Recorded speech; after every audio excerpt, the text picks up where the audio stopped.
Good morning, ladies and gentlemen. Thank you for attending. My name is Pedro.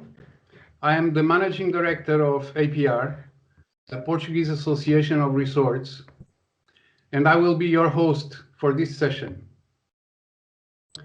APR is a private, not-for-profit association of real estate promoters and other entities that offer first-class products and services in Portugal's residential tourism industry. We focus on three key activities. We represent our members before the government, non-governmental institutions, and the public. We help strengthen the international competitiveness of our members and Portugal as a leading destination for residential tourism. And we produce and commission studies, reports, and other industry knowledge to benefit our stakeholders and the market. Today's webinar is about branded residences. The branded residences sector grew 170% over the past 10 years, with 12 countries now planning to receive their first branded residential project in the next 4 years. In Portugal, the potential is enormous. It is crucial to understand this market's fundamentals to attract international renowned operators and brands and to be successful. Our chosen partner to explain the branded residences market and lead an enriching debate over the issue is Savills. Savills' experience and expertise span the globe, with 600 offices across the Americas, Europe, Asia Pacific, Africa, and the Middle East. As a distinguished producer of market-leading research, Savills produced in 2018 an international benchmarking study analyzing 9 countries, including Portugal, and 26 resorts. The study, commissioned by APR and co-financed by Compet, remains singular in scope and detail and is a valuable tool to our members and stakeholders. Another excellent example of Savills' research is the report on branded residences that they are just about to present to you. We are proud to have Rian Ithany as our keynote speaker this morning. Rian is an award-winning market leader and thought pioneer in value engineering in the international luxury and branded residential sector. His client base includes a broad range of hoteliers, lifestyle brands, developers and investors, and resort owners, some of which in Portugal too. Rian joined Savills' residential division in 2004 and is currently Director of Global Residential Development. After Rian Ithany's presentation, we are fortunate to have Paula Sequeira laying out the national perspective on branded residences. Paula is head of consultancy for Savills in Portugal. Paula joined Savills in 2008, graduated in applied mathematics. With a post-graduation in corporate finance, Paula has been developing roles in strategic consulting and investment departments. Paula has expertise in financial analysis and feasibility studies, investment, divestment strategies, debt advisory, and training. We look forward to listening to her giving us the branded residences, business and opportunities from Portugal's perspective. A very warm thank you to Paula Sequeira and Rian Ithany for their generosity and professionalism. Also, special thanks to Patricia de Melo Ilis, Joana Santos and Teresa Coutinho of Savills, Helena Amaral Neto of the Lisbon School of Economics and Management, and Cristina Hippisley of the Portuguese Chamber of Commerce in the UK, who were decisive in making this happen. We intend today's session to be collaborative and informal. However, as we have 300 participants enrolled, everyone must keep their microphones always muted. Sorry for that. To participate, please write your questions or comments in the chat box of this webinar. Now, I am pleased to pass the floor on to you, Rian, and I wish all our guests a great webinar. Thank you very much. Thank you, Pedro, and thank you to the APR team for inviting myself and Paula to present today. I'm just going to start sharing my my screen. And yes, thank you so much. It's great to see so many familiar faces joining the forum, clients, colleagues, and friends. And it's great to be here. I'm going to today talk about the global perspective, just setting the scene for the sector globally speaking. And then Paula will look a bit closer at the Portuguese market. So without further ado,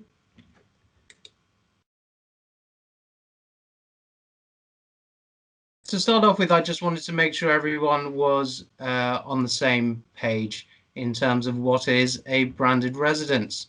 So whilst there is no single industry definition for a branded residence, which can make our job a bit problematic when we audit the market annually, looking at all the developments around the world. Generally speaking, it is a residential product, residential property that is sold on the open market and is affiliated to a known brand. The structure of a branded residence is effectively a partnership between a developer and a brand, in which the brand grants a license to the developer to use their brand to market and sell their properties. The brand operates and services those properties in many cases, and that would be through optional and mandatory rental programs. And the specification of the properties tends to be at quite a high level, and that's not only in terms of internal furnishings and fit out, but also the services and amenities that are associated with that development. And there are advantages for all parties involved, the developers, the brands, and the owners. We'll go on to look at those in more detail in a second, but in short, for the buyers, it provides confidence and reassurance of the quality of the product and management. For the developer, it is a way of increasing sales revenues, both in terms of absolute sales price and indeed sales absorption, often at an off-plan level. And finally, for the brand, it's all about customer outreach and relationships, but also there are significant financial benefits in terms of the fees due to the brand. So if we look at just briefly the physical structure of branded residences, they tend to fall into four categories. So you have co-located developments where the branded residences are on the same site or directly adjacent to the hotel. You have condo hotels where they occupy the same building, and then standalone developments which are increasingly popular and frequent, and that is where you have the residences in a standalone building without a hotel presence on site, but usually you will see that hotel or that brand present nearby in the city or the location. And finally, we have non-hotelier branded schemes, so also variously known as lifestyle branded schemes or soft branded schemes, and those could be by any non-hotel brand. So it could be a lifestyle, design, fashion, automotive, and increasingly varied brands. So I'll just quickly canter through some of those benefits in a little bit more detail, because it's really the underpinning of the economic rationale for the continued and sustained growth of the market. So for the developers, it provides a point of difference in what is often a competitive marketplace. It widens the customer base, and that includes brand followers, but also investor clients or investment-driven clients, and indeed trophy prestige-driven clients. The brand brings with it a certain design expertise in terms of getting the property to be aligned with the brand, and equally there is marketing benefits that can be leveraged through the existing network that the brand brings. Obviously, one of the key benefits is the potential price premium, and we'll look at those again a bit later in the presentation. But there is the potential for the developer to benefit from a higher sales value per square meter by bringing in and associating with a brand.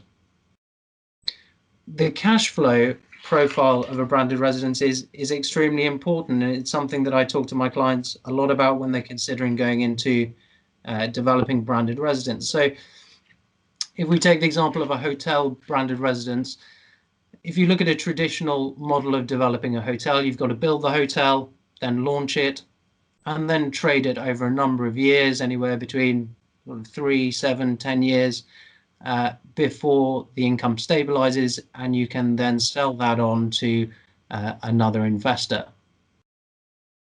With a branded residence, you're able to develop the residential properties while you're building the hotel. You are indeed able to start selling those properties off plan before the hotel opens, and then during the process of the hotel stabilizing, you are selling down that real estate, and indeed there is a bump in prices usually once the hotel opens. At that point or after that point, you can then sell the hotel and the management income from the residences. So overall, and in most cases, the cash flow profile of a branded residence is more positive than that of a traditional hotel development.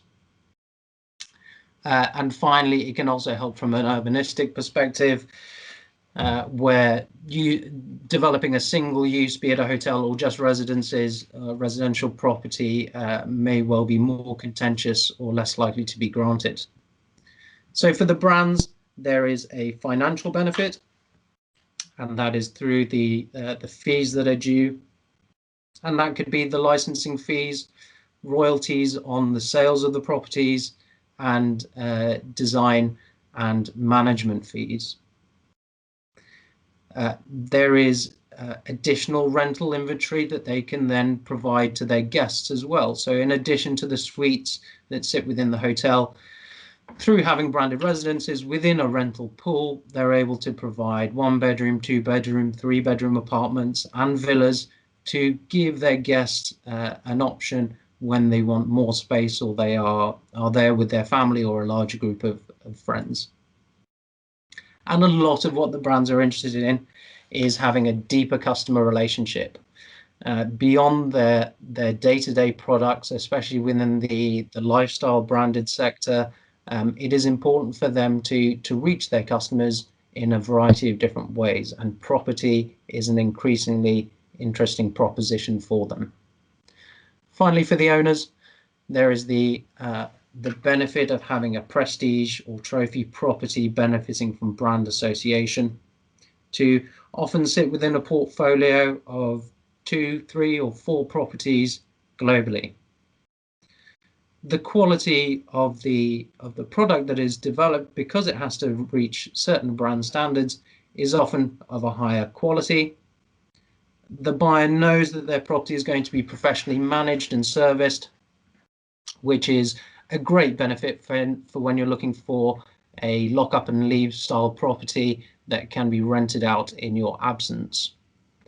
That, of course, generates rental income for the buyer, which can be significant with a branded residence, which goes beyond just dealing or just covering ownership costs, and can indeed develop or produce a net rental income, which is quite competitive. And finally, the assurance of the high quality services and amenities, which will be delivered by the developer, but often managed by the brand. So let's look at the evolution of the market and what an evolution it has been, starting out in the 1980s. Over the past 10 years alone, the market has grown by 170%, so that's obviously almost a threefold increase. And at the midpoint of 2020, they were in the region of 590 schemes globally, representing 76,000 units. And 2020 was another record year with over 100 schemes launched, and we expect the market to continue to grow. Indeed, the geographic coverage, which we'll look at in a moment, hasn't yet really reached anywhere near the limits or potential that it can. The brands which are participating are also exponentially growing. So in 2010, there were 60 brands in the sector. At 2020, that had reached 130 brands. And we expect that to continue. We forecast that by 2025, that number will be in the region of 160 to 175 individual brands operating in the market. Okay, the geographic evolution of the sector has for a long time been a one-sided affair. The sector started off, its birth was in the USA, and indeed all the way up to 2015, the United States, well, North America, accounted for up to 50% of the total market share of schemes. But that has changed, and we see new entrants coming into the market. As at 2020, the USA stands at 40% of the market, and looking forward, we can see that there is huge expansion in Asia Pacific, the Middle East, and Europe, with Asia Pacific accounting for 25% of all of the pipeline coming forward, Middle East and North Africa accounting for 20%, Europe for 17%, and just to refer back, to give that context, North America only represents 16% of the pipeline.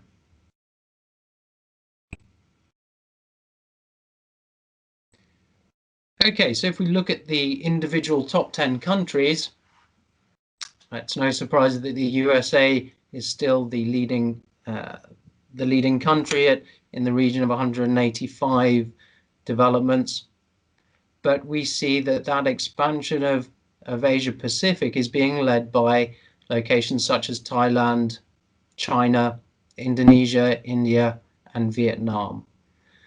And that's for a number of reasons. We have emerging markets where the price premium tends to be much more positive. And we also have a very varied form of market. So Thailand is a great example, where you have Bangkok, which is delivering urban investment-driven developments, but also locations such as Phuket, where you have a mix of tourism and resort-led developments, thereby being able to provide within one country a number of different options. In the UAE, in the Middle East, it's really dominated by Dubai.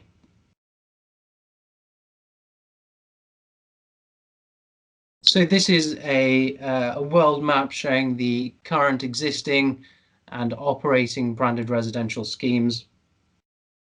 And we can see that by far the market leaders are Miami, Dubai, and New York, in that order. Now that order is due to change with a huge pipeline coming through in Dubai. By 2025, we expect Dubai to be at the top of the leaderboard, followed by Miami and then New York. When we look at the pipeline, however, we see that things are due to change, and we can see that there is great expansion in Europe, in North Africa, and indeed into Latin America. So the names that you can see laid out here are those countries that are due to, in the next 5 years, to deliver over 50% of their existing stock in their pipeline. So in Latin America, we see Mexico, Belize, and Costa Rica. In Europe, UK and Spain, both starting off from quite a low baseline. In North Africa, Morocco, Egypt, and Bahrain. Morocco and Egypt, and then over in the Middle East, Bahrain, Saudi Arabia, and of course the UAE, led by Dubai. And finally in Asia Pacific, Malaysia, Vietnam, and Australia. So premiums, something that we get asked about probably more than anything else by clients, investors, and journalists who all want to know about the premiums that are being generated around the world. So globally speaking, we see in 2020 a 31% global average premium, but there is a huge variation and variety across the world. The general trend is that in emerging markets and developing markets, we see much higher premiums, and that's about the quality of the existing stock and the seismic change of developing and delivering a branded residential scheme. So in places like Belgrade and Almaty, we see premiums of over 100% compared to the local market. In locations which are more mature, so for example, London and Singapore, we see premiums up to about 10%. And in very mature markets with extremely sophisticated, non-branded developments such as New York, we can even see negative premiums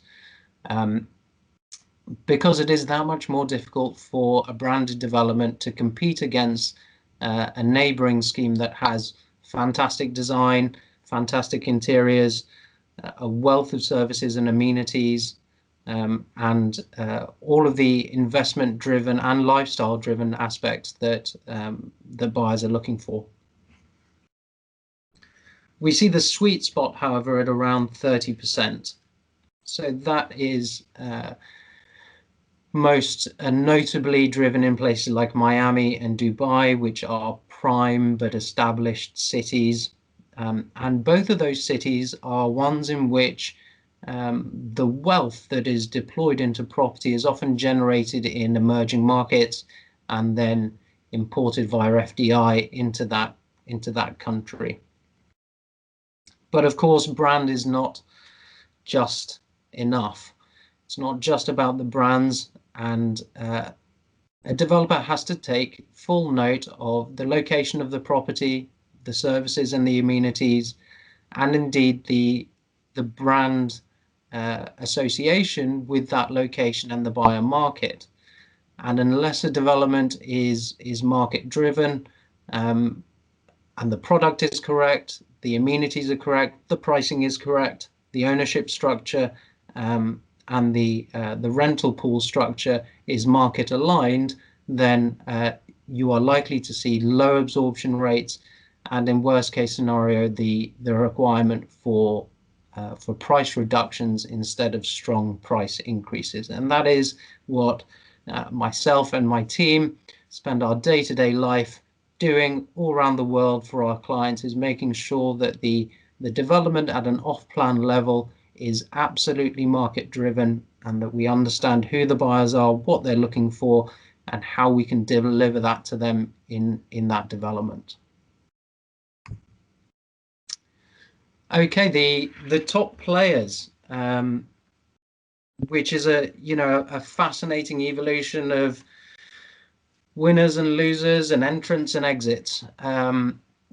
But since we're taking here the past 20 years, in 2000 we saw Trump at number 1, with Marriott in there at number 2, Four Seasons, followed by Hilton, and then Banyan Tree, Rosewood, and Aman in at equal 5th place. Now, since 2002, Marriott has been at the top of the leaderboard and is due to stay there for this foreseeable future. They are a formidable player in the market. who have a wealth and a variety of brands which can be deployed in many different locations and contexts. At mid-year 2020, we see that Marriott is still there at the top spot, but that we have a design-led non-hotelier brand in at second place. Four Seasons in at third, Hilton, Trump, and in equal fourth, and Accor in sixth. When we look forward, so that's bringing together the completed developments and also the pipeline of developments, which is provided to us by the brands themselves. We can see that change is afoot. In particular, and probably of greatest note, is that Accor jumps from sixth place in 2020 up to second place. And that is because they have a fantastic pipeline of in the region of 60 developments globally, which are due to be delivered over the next 4 to 5 years. We see U and Four Seasons drop down to third and fourth place, and Hilton to fifth. And we can also see that IHG, Hyatt, and Emaar are working their way up the ranks. Okay, for the last couple of slides, I just wanted to look at some of the key market trends which we are seeing from the results of our research. And one of the most interesting ones is that there seems to be a shift away from luxury brands coming into the market or being developed towards non-luxury. So at the moment, the non-luxury segment accounts for about 23% of the open and operating projects, whilst if we look at the pipeline, that is due to move to 31%.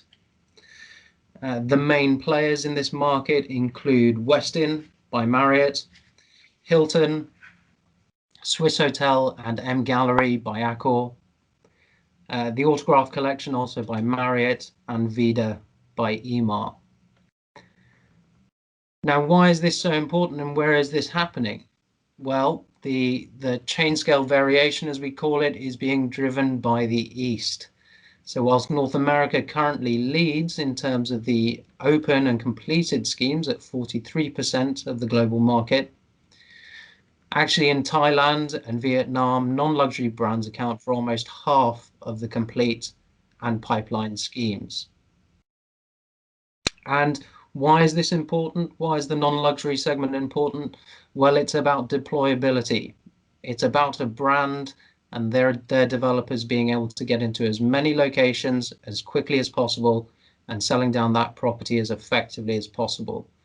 And by delivering a non-luxury product, an upscale or mid-scale product, the developer is able to broaden his market of purchasers to not just the high net worth and ultra high net worth buyers who can afford the luxury level price tag. So it opens up the buyer markets, and fundamentally there is less risk involved for the developer to develop a non-luxury product compared to a luxury product. Okay, finally, I wanted to talk about the non-hotelier sector, which is one of the areas that gets the most amount of press coverage for obvious reasons. Now, at the moment, we see that in the non-hotelier or lifestyle market, in the completed projects, it is dominated by design brands. So that's generally interior design and to a certain extent architecture-led brands, followed by fashion, golf, and automotive. But then when we look forward to the pipeline of developments, we see again that change is afoot. So we see that fashion brands are increasingly present and growing in market share, and that automotive related developments are also coming in and signing deals around the world. If we look at some of the individual brands, we see that trend. So so we're looking over on the right hand side graph. Those brands with indicated in blue are, let's say, the new entrants into the market. So we can see Aston Martin, Bugatti, Diesel, Audi Saab, Missoni, Nobu, Pharrell Williams, Lamborghini, Roberto Cavalli, and Light Art, all coming in as brand new entrants in the next 4 to 5 years. One thing I think is quite interesting and a little bit surprising is the lack of food and beverage brands. At the moment, we just have the Nobu in Toronto, which has performed phenomenally, frankly. Pricing themselves at just 5% over the local market, they've been able to sell in the region of 400 units over the space of 3 months. So an absolutely incredible sales rhythm. But at the moment, the only food and beverage related brand in the market, and I would predict that is due to change this year. This year alone, we conducted a global survey of high net worth and ultra high net worth buyers for one of our clients, and what we found was that the number one activity or interest to them was culinary experiences. So I would expect to see, whether it is restaurants, chefs, or indeed high-end grocers coming into the market and providing a different angle to how to deal with a lifestyle. And equally, we still see a lack of technology companies in the market. So whether it is Apple or Google or Amazon or others in the market, we haven't seen them coming through. I know for a fact that there are some very exciting technology brands who are considering it and signing a couple of deals. So we should see, probably in this year's publication in 2021, we should probably see a couple of technology brands in there. I'm going to hand over to Paula now, but suffice to say, if anybody has any questions, please do put them in the messages box. And indeed, if you weren't able to get a copy of our branded residential spotlight in 2020, then do get in contact. I'm sure Pedro can forward our details on to you, and we can send that on. Thank you. Thank you very much, Brian. Just before Paula does her segment of the presentation, we have a question here, several questions actually, whether the presentation will be available. Of course, I assume this is the study, but the presentation itself, the PDF or what, may be available later for participants, I suppose. Absolutely. Just let us know, and we can send the presentation and our spotlight report to any participants. There you go. Thank you very much, Brian. Paula, the floor is yours. Thank you very much, and good morning, and thank you for attending, and thank you, Pedro, for the invitation. So I'm going to share my presentation now. Put it in full screen. Okay, here it is. So going through the next slides, we will understand why Portugal has an opportunity for the branded residencies scheme due to the strong market fundamentals, and also due to the fact that in our country there are a few branded residences scheme, the majority of them still in completion. So Portugal is increasingly being in the world scene, and this is due to several market fundamentals which are listed in this slide, and the majority of them are well known from you, and we were an example of recovery since the first crisis in 2008. At the time that we went in the COVID and pandemic situation, our economy was sustainably being growing. We also have a stable and secure political and social climate. We are home for many international events like Web Summit, for instance. We have a good healthcare system, good climate conditions, low cost of living. So, and I could say here and telling more and more and more. Another example of this is this next slide. So here we have some examples of some international prizes and recognitions for several sources in several areas, in tourism, in sustainability, in livability, in business. So our country is in the radar of the world and of the investors. Enter in some user-friendly options to live in Portugal. So Portugal is recognized as one of the best countries to live in Europe. So we have several schemes, several regimes that facilitates that, and one of them is the best known, which is Golden Visa schemes. So, as up to November 2020, around 9,340 visas were issued, only regarding real estate investment, and these accounts for more or less 5 billion of euros that have been invested in Portugal, only related to real estate market. So the majority of them comes from China, followed by Brazil, and also Turkey and South Africa. The Golden Visa beneficiaries have the possibility to live in Portugal, to work in Portugal, and also to circulate through the Schengen area without a visa. We also have Portugal is also very known for the taxation benefits that can allow, namely through the non-NHR residential scheme. Up to now, around 23,000 people have benefited from this regime. And some of the examples is the fact that the pension income is subject only to 10% of fixed rate. This changed from 0% by April 2020. Nevertheless, there are other ways to get a visa to live here permanently in Portugal without investing. So some two examples of those visas are the D7, which is focus on targeting people that want to live, to settle, or to retire in Portugal and need to have a stable income.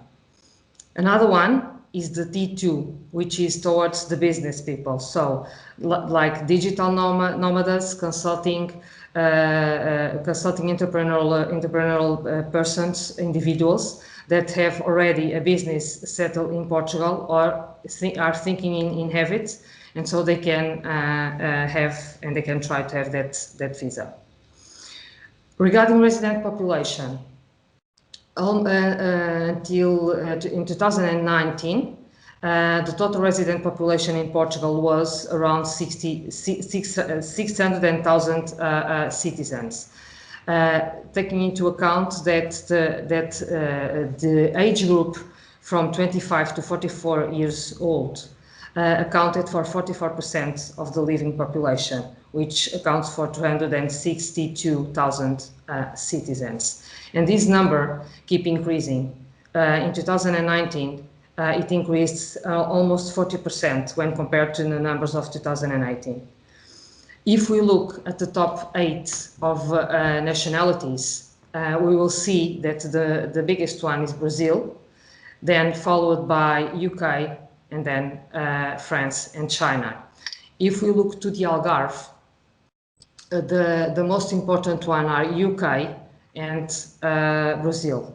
If we look at Lisbon, we have Brazilian, we have China, France, and Spain. Another important figure or topic is the prices. So Lisbon housing prices have been increasing rapidly in the last couple of days. If we look at the prime values, average for Portugal, namely for the city of Lisbon, are around 8,400 euros per square meter. This, if you look at the graph, it compares to the other main cities of the world. So we are above, sorry, we are higher than Madrid now, Barcelona and Cape Town, and near Amsterdam, Berlin. These are also important cities that have been increasing in the prices of the residential houses. So some key factors for these happening is the fact that we have an increased attractive for investors, international companies and labor that are coming more and more to our country. So this also impacts the demand. Greater interest in investment in housing, exponential growth in tourism, and low interest rates and financing facilities. If we look at the high-end residential market, namely in Lisbon and the Algarve, this was one of the most resilient through a COVID-19 pandemic. If you look at the data that we have it here, and you can see that prices still increased in 2020, namely in Lisbon and the Algarve. The same if we look at the prices of the majority of the resorts. These are prices that are at a very high-end level. Now, looking at what we consider branded residency schemes in our country, we account for around 6 that are the majority of them in completion now until now.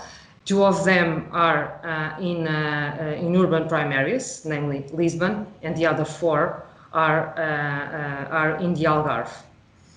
So I could name Martinhal, in Parque das Nações, Hyatt Regency, in Lisbon, near the Tagus River, and then in the Algarve we have Palmares, we have Ubria, we have W Algarve, and we have Pine Cliffs. We have, if we go to prices, we have there, it's an average asking price, and they vary according to them. So we would start from 6,000 euros per square meter, and we can go until 9,000 euros per square meter. The majority of them also have several amenities, which are very important. Is one of the topics that is very important for these kinds of schemes. Also, regarding buyers' profiles, so we can separate the target profile to 5 different profiles. So we have the ones that are looking for a primary home, and they want to be near work, near schools, near transports. And they are aiming to buy a house only for their own use. Then we have what we call the investor one, which is yield driven and capital growth angle. So they seek to have 5% plus net yield, and they use the property for a very short time. Then we have the investor user, which are seeking also are yield driving and are seeking to receive between 3 to 5% net yield, and will use the property for 1 to 4 weeks per year. And then we have the user investor, which is also a yield driving, and are looking to receive also 3 to 5% net incoming yield, but we'll use the property between 1 to 6 months per year. And finally, we have the lifestyle trophy, which is the high end of this category, and is towards the most rich people in the world. So this is what we have now. Pedro? Thank you, Paula. Thank you. Thank you, everybody, also for your attention. We have some questions, and the first question is for you, Rian, actually. Somebody's asking about green brands. What about the green world and the green brands? Yeah, absolutely. Increasingly more important, not only for developers to gain planning permission to represent their sustainability agenda, but also increasingly important for buyers. Whilst we haven't seen a green brand in itself coming forward, what we do see is that there is an increasing trend towards developers making sure that they are developing in a sustainable way. And indeed, just recently, Paula and I were asked by a developer in Portugal how they can effectively change their development plan in order to make it more sustainable and, in fact, to replace some existing pre-planned amenities to something more sustainable. So yeah, it's absolutely on the agenda, albeit we don't have an out-and-out brand in the market at the moment. Okay, thank you. Another question we have is, well, it is addressed to you, but actually I think maybe it's to both Rian and Paula. And it's about the sales of the branded residential units. Are the brands strong enough so that the sales are done through direct channels, or usually the developers would need to use standard channels such as real estate brokers? What is your experience in that? Okay, I'm happy to start, Paula, if that's okay. Yes. So the brands won't sell the properties for the developer. They are very clear about the fact that they are not a sales entity or a direct marketing channel. They will assist in the sense that they will provide a certain amount of coverage within their own publications and websites, but no, they won't. The brand itself won't sell the property, and that's part of the contractual arrangement, is actually specifying that they won't be doing that. I would go further to say that branded residential, more so than probably any residentially led real estate asset, requires an experienced broker or an experienced agent, because it's not like branding a neighborhood development. The profile of the purchasers, the quality of the amenities, and the nature of the services, the rental program, the ownership structure has to be understood. It has to be well communicated to buyers, and there are only a handful of international brokers, obviously Savills is one of them, who have experience of selling this type of real estate and understand the channels that are required to sell them. A lot of the sales that happen are private sales. They are to individual clients as a off-plan, out-of-market campaign. Yeah, to reiterate, it is fundamentally important to have a real estate broker involved. And I just would also add the world coverage of the real estate brokerage, which is very important, as already Rian mentioned, because the target for this kind of product is worldwide. It has a worldwide coverage. Okay, good. And do you see a difference in percentage of the buyer profile between urban and countryside or beach locations? Is there a pattern there? Yes. So historically, urban properties have led the way, whilst branded residences in many cases were found in resort properties. Historically, it has been an urban phenomenon, and that's primarily because it's been associated with hotels. But we're actually seeing that shifting. So the weighting is approximately 70% urban, 30% resort and we're likely to see more resorts coming into it. But if you think about just the pure urban economics of it, there are more urban properties than there are resort properties in the world. So it's kind of a de facto dynamic. Yeah. Now I have a question about sustainability certification. Is there a key factor for clients? Well, certainly in terms of the individual properties, it is. EPCs and the like are certainly standard across Europe and most of the world right now. Again, going back to sustainability credentials of the developer themselves and the development is an important factor. I'm not going to say that it's a deal breaker, and perhaps some of my agency colleagues would be able to respond better to that. But it's a consideration, but I don't think it's a deal breaker. Also, what we have been seeing in the projects that we have been involved in is that we have an increase regarding regarding sustainability, and we have in-house people, colleagues that are experts in that area, and that we could also help if needed. Okay. Now I have a question specifically for you, Paula, and that is, how does user experience incorporates in the residences brand concept?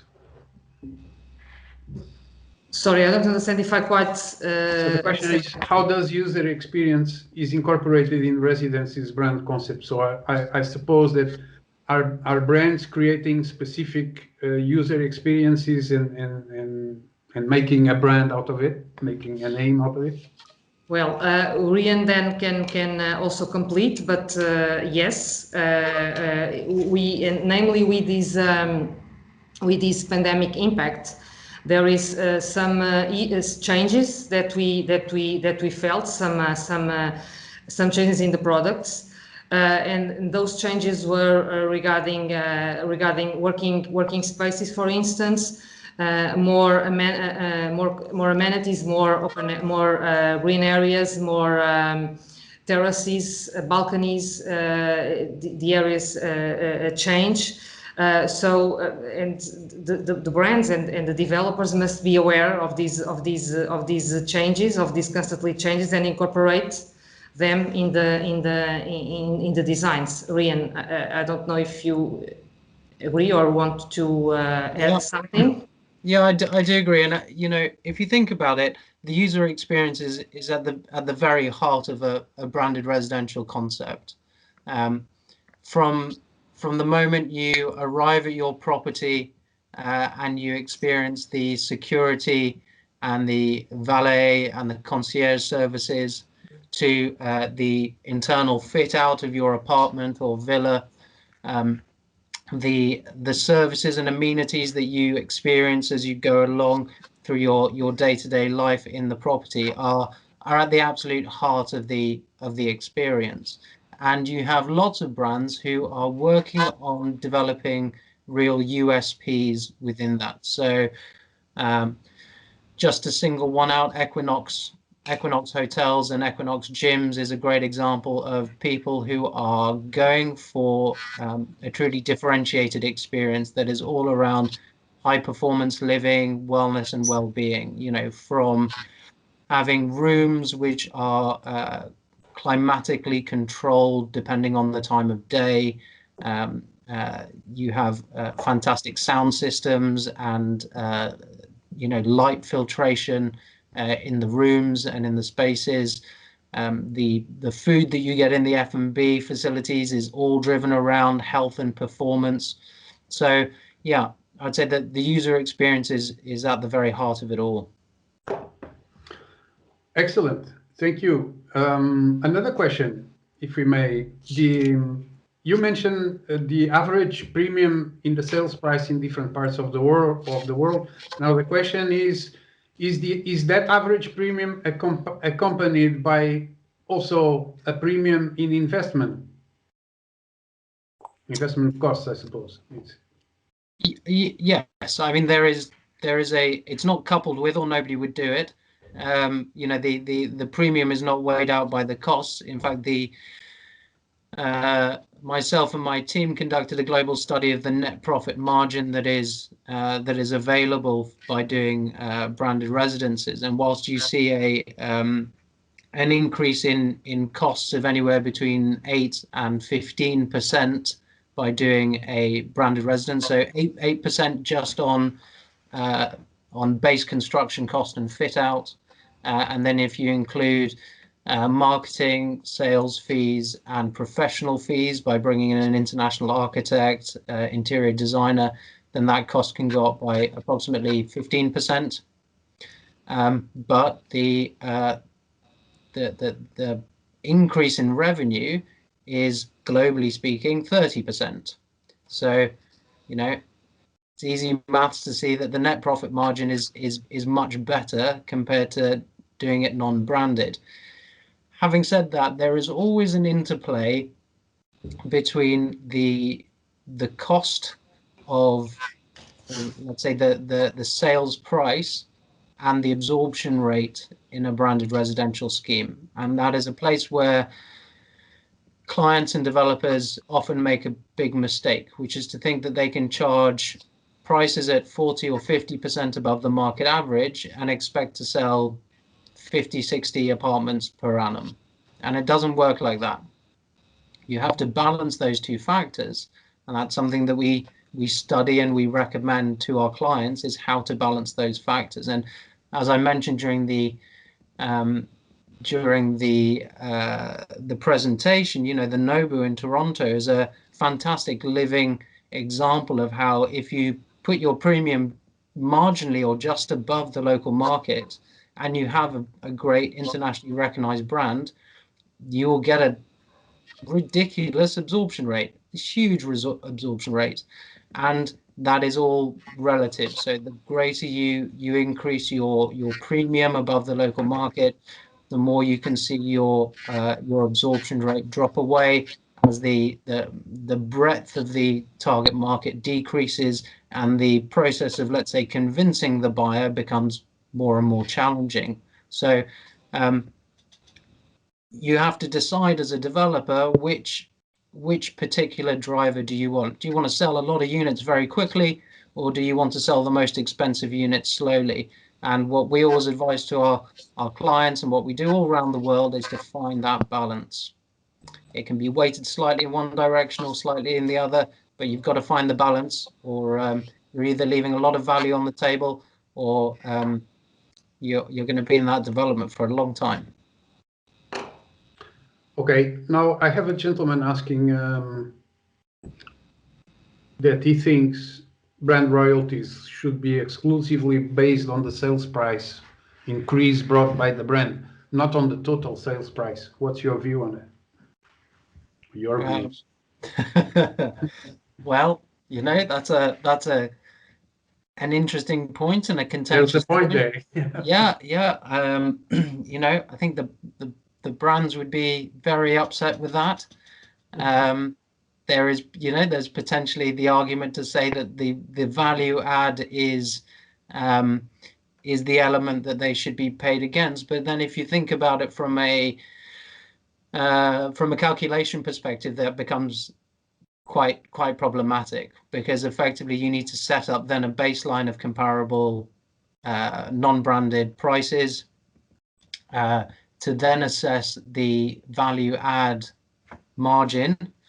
And just in that calculation alone, there is variance. So we do, one of the things that my team does are brand premium studies on behalf of Mandarin Oriental, Marriott, and Hyatt primarily. We're talking to a number of other brands about doing that, and that's looking at exactly that metric. How well has their development performed against the local non-branded market? And there are 2 or 3 ways of calculating that figure. You can take building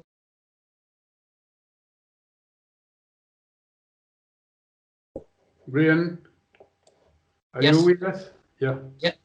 Can you hear me? Yeah, you froze for a second. Okay, sorry. That was the fear of having to talk to the brands about this concept. Um, I was just talking about the let's say the calculation issues, which is that if you compare two buildings, and you look at the price per square meter of building A and building B, on a price per square meter, one is branded, one is non-branded, you get what we call the unweighted average. Okay, and that is a very relatively simplistic and potentially problematic measure. What we do is we then look at two further measures. One is called the weighted average, and the other is the weighted adjusted average. And this is what, you know, the likes of Marriott want to see, a much higher level of diligence in looking at that. So that is when you take building one, which is a 20-story tower, and building two, which is a 5-story building, or indeed a urban project versus a resort project, and you have to balance out those factors in order to give a level playing field to then derive a. Yeah, you froze again. So, but one of the main reasons is that in calculation terms, it's an extremely problematic road to go down. Okay, thank you. So now a question about the liquidity of the branded residences or the branded units in the secondary market. I assume this will may be different in different countries. The Portuguese perspective would be nice here too, Paula. Well, obviously it will be different. Nevertheless, one of the brands, the project, the product, the way it is conceived, it will be a very important topic, a very important aspect of the premises. So location is important, and correct me, Reen, if I'm wrong, but it's not. It's important, obviously, but there are other factors that are also important, and then are very important to liquidity and increase it. Namely, the aspects that I already mentioned. So the brand, the way the product is conceived. It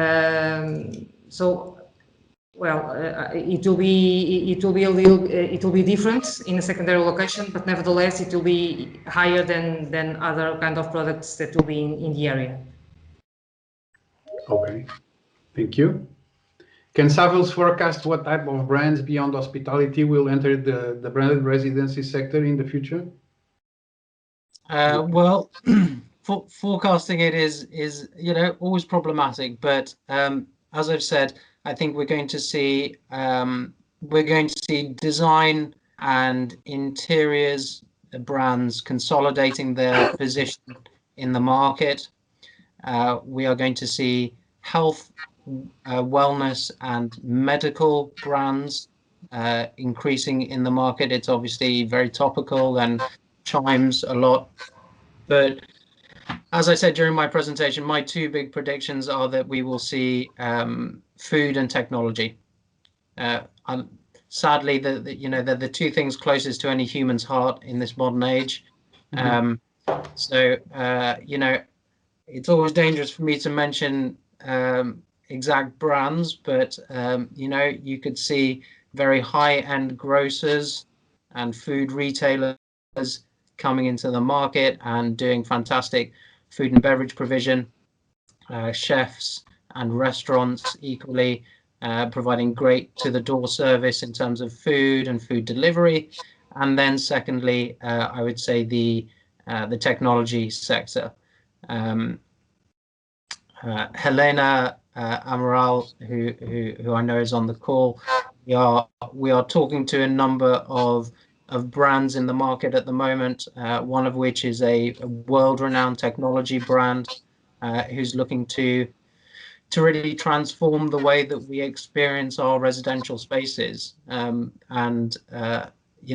in a, let's say, an audio, visual and environmental kind of perspective.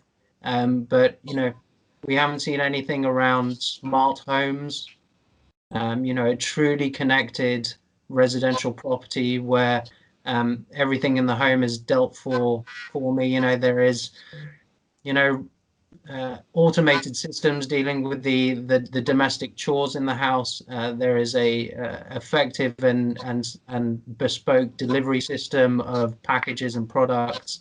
All of my connectivity is single branded and is of the highest level.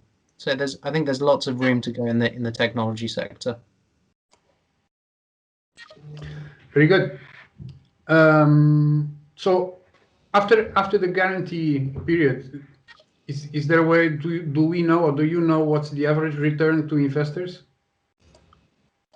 There are some examples, and it's not always good news, frankly speaking.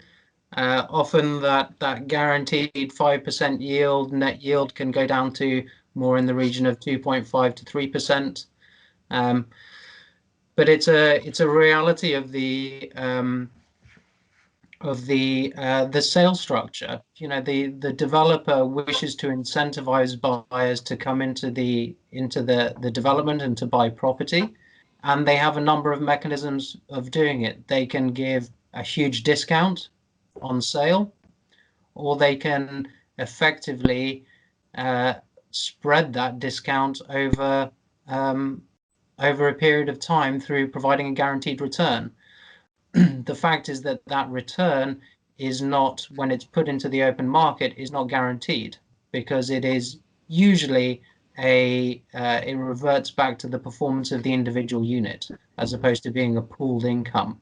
So if your apartment is in the wrong location, it's not going to be the first one that's chosen by a hotel guest or a renter.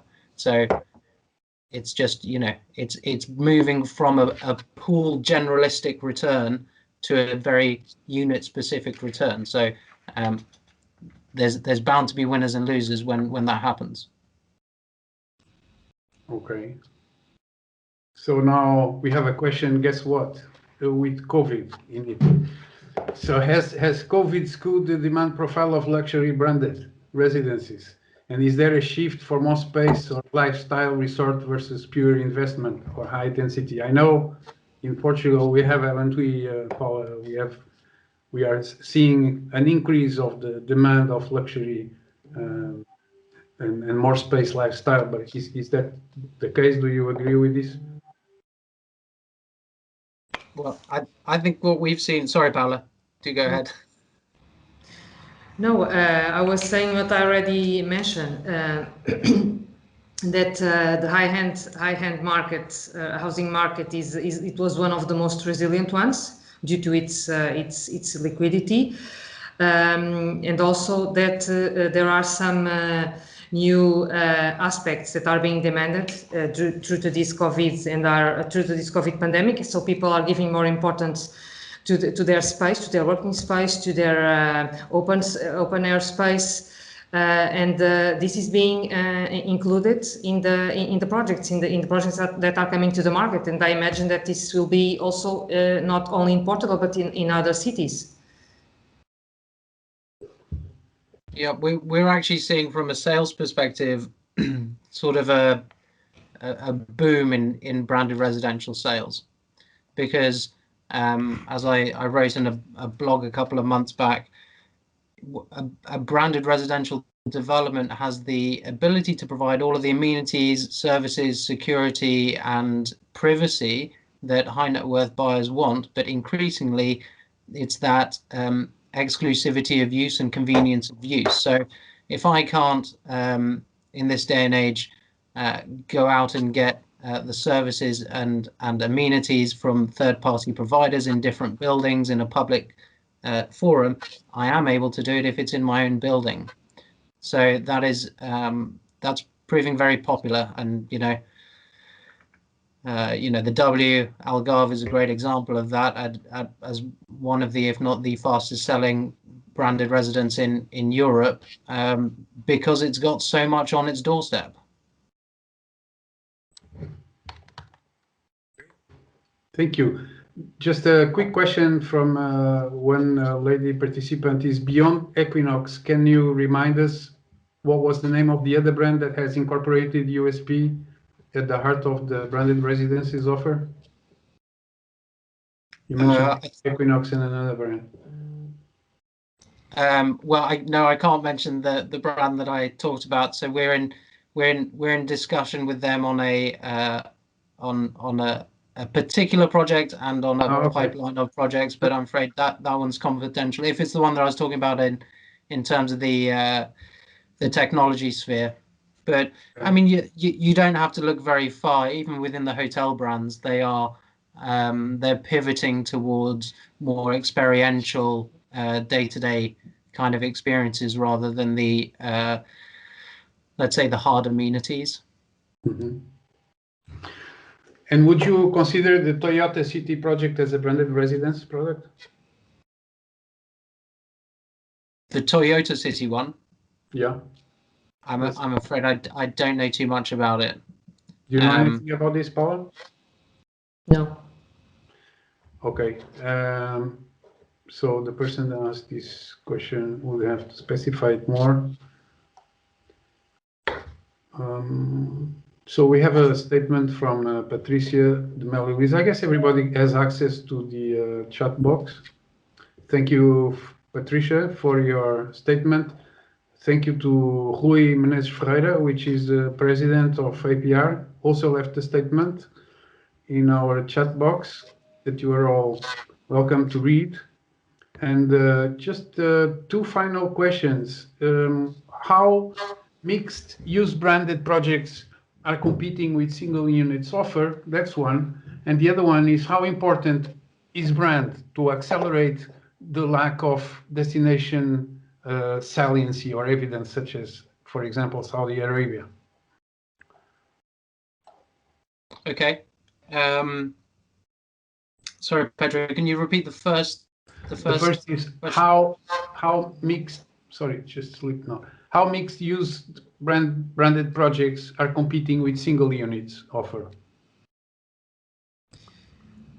So branded projects of mixed use. Yeah. So well, I mean, a lot of these are found in mixed use. Obviously, when you have a hotel and residential, it's de facto classified as a mixed use project.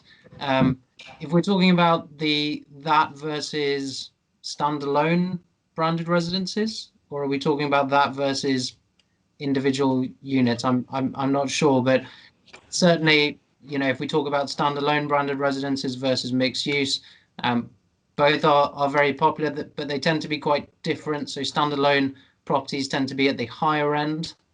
They tend to be the more luxurious ones without the hotel element, and that's to underline privacy and security. But I think mixed-use projects, Marriott has just signed up a 4,200 unit scheme in Vietnam that has everything from hotel community uses, retail, F&B, sort of everything under the sun, and it's part of it. I think one should almost pivot one's thinking to think more that branded residences are part of a mix, or can be part of a mixed-use development, rather than mixed-use developments. Branded residences are mixed-use developments. They're part of it. So you can have branded and non-branded units within the same scheme, and the more amenities you provide, whether it's retail, F&B, commercial, I'd probably stop at industrial, the better, because anyone who's had a history in development and placemaking knows that the more dynamics that you have within a scheme and an environment, the more successful generally it's going to be, because it brings in external footfall. A great sort of immediate example of that is that a lot of the buyers of branded residential projects are hotel guests. They will come to the hotel 2 or 3 times, fall in love with the location and the service that they are being provided, and say, well, if we're going to keep coming here as a family or as a couple or whatever it may be, let's invest in a unit. So I think it's a positive benefits of agglomeration. And also to add that if we have, as already Rian mentioned, a mixed-use project in which you have branded and non-branded residences, this is also it's also important, and has a positive impact on the liquidity of the non-branded units. We have been involved, both of our teams, in a project here in Portugal, where it was the case, and so it was a conclusion that we arise. Okay, just the very last question, and I would ask you to be quick about it in answering because it is late. It's a long session, and this last question is about the fee interval in brand royalties. There is an understanding it can go up to 15%. Is that it? What does that include? Can you just? Sorry, Pedro, you just froze there for a moment. The fee interval or the fee range. Yeah, charged by the brand. Okay. The royalty. Yep. So it will often vary based on the chain scale level. So a luxury brand will look for usually between 3.5% to 6%. Okay. An upper upscale will look for somewhere between 2.5% to 4%. But it will vary. It varies every time. We negotiate branded residential contracts on behalf of our developers against the brands, and it's in a brand's interest to start that range as high as possible. So I've seen negotiations starting off at 5-6% for upper upscale brands that are completely out of the market range. But generally speaking, you can estimate between 4% and 6% for a luxury brand, and about anywhere between 2.5%, 3% up to about 4% or 5% for an upper upscale brand. Excellent. So to those who I might have not mentioned their questions, I might overlook them. I don't know. Don't worry. You can always ask those questions either to us, and we'll pass them on to Savills, or directly to Paula and Rian. You have their contacts in the, I suppose, in the chat box or participant properties. In any case, ask us, and we'll provide those. The presentation will be sent, as we said, to anybody that asks for it. We have several emails, several messages asking for those presentations. Again, thank you very much to Paula and to Rian for your excellent presentations and clarification of all the questions that people had. We at APR are very proud to do this with you. You are a valued partner. I hope and I believe this has been useful to all participants that were very numerous today. Thank you very much. Apologies for not letting you talk, but with so many people, it's just not manageable, not with Teams anyway. So I hope you enjoyed it, and we look forward to meeting you again very soon. Thank you. Thank you very much. Thank you.